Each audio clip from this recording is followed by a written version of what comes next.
warahmatullahi wabarakatuh. Selamat pagi semuanya. Kami dari kelompok 2 ingin memperkenalkan diri. Perkenalkan, nama saya Muhammad Galang Islami dengan NIM 081. Saya Riful Pinter Saudara Nenggolan dengan NIM akhir 082. Saya Minggir Mantu dengan NIM akhir 078. Saya Kiki Paranata dengan NIM akhir 071. Saya Tesla Bicara dengan NIM akhir 079. Baiklah, nanti akan ada video kami. Stay tune. Lahan yang kami amati ada di Jalan Ki Ageng Giring, Pedakan, Pleret, Kabupaten Bantul, Daerah Istimewa Yogyakarta. Tanaman cabai memiliki batang tegak bercabang, daun tunggal berbentuk lonjong, bunga kecil berwarna putih, serta buah memanjang berisi banyak biji. Akar utamanya berupa akar tunggang dengan banyak akar lateral. Cabai tumbuh optimal pada suhu 20 hingga 30 derajat Celcius. Dengan cahaya penuh, tanah gembur dengan pH 5,5 sampai 6,8 serta drainase baik. Kelembapan sedang dan pasokan air cukup diperlukan, namun genangan harus dihindari. Klasifikasi hama dan musuh alami yang ditemukan adalah lab buah dengan klasifikasi sebagai berikut.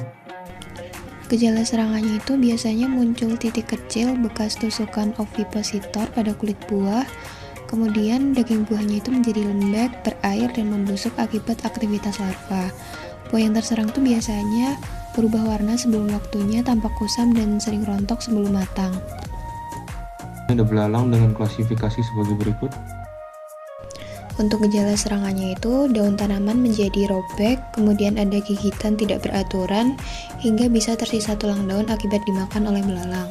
Nah, pada serangan yang berat itu biasanya juga merusak pucuk dan juga batang muda, sehingga pertumbuhan tanaman itu bisa terhambat. Hama yang selanjutnya itu adalah kumbang daun. Gejala serangannya itu adanya pola gigitan khas berbentuk setengah lingkaran pada tepi daun. Sementara bagian permukaan daunnya itu tampak terkikis membentuk lubang-lubang kecil. Pada kumbang dewasa itu biasanya memakan jaringan daun yang masih muda, menyebabkan daunnya itu tampak berwarna pucat, sobek tidak beraturan, dan pada kasus yang berat bisa menyisakan tulang daun. Jadi larva dan imago itu memakan jaringan daun bagian atas, kemudian berakibat rusaknya klorofil pada bagian daun yang dimakan. Nah, hal ini tuh dapat menghambat pertumbuhan tanaman karena fotosintesisnya itu menurun akibat luas daun yang berkurang. Hama yang selanjutnya itu adalah kaki seribu. Ini biasanya menimbulkan gejala berupa luka gigitan pada bagian batang yang masih muda ataupun daun yang menyentuh tanah, serta kerusakan pada buah muda yang jatuh ke permukaan tanah. Tanaman itu bisa layu, terhambat pertumbuhannya, dan terkadang itu mati pada fase awal jika bagian pangkal batangnya itu tergigit. Kemudian ini ada laba-laba dengan klasifikasi sebagai berikut. Jadi laba-laba sebagai musuh alam ini memiliki peran yang sangat efektif karena mampu memangsa berbagai jenis hama tanaman seperti kutu daun, trips, ulat kecil, dan juga serangga pengganggu lainnya. Nah, keberadaan laba-laba ini juga membantu menekan populasi hama secara alami tanpa merusak tanaman, sehingga perannya itu sangat penting dalam menjaga keseimbangan ekosistem dan juga mendukung pengendalian hama terpadu. Musuh alami yang selanjutnya itu adalah kumbang kepik. Jadi jenis ini termasuk musuh alami yang sangat efektif karena mampu memangsa berbagai hama utama tanaman cabai seperti kutu daun, larva trips, dan juga telur tungau.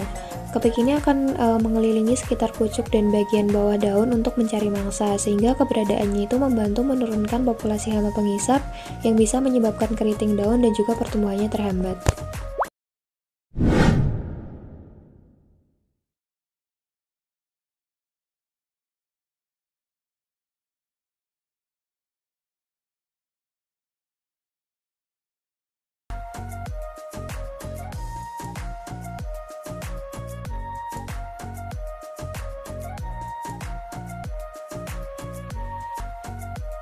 Selanjutnya adalah analisis tingkat kerusakan pada tanaman cabai di lahan yang telah kita amati. Itu diambil 3 sampel dan didapatkan rata-rata di skala 0 yaitu 11, skala 1 10, skala 2 10, skala 3 9, dan skala 4 4. Kemudian dihitung menggunakan rumus I sama dengan sigma N dikali V per Zn dikali 100%, didapatkan hasil 41,47% yang termasuk di tingkat kerusakan sedang.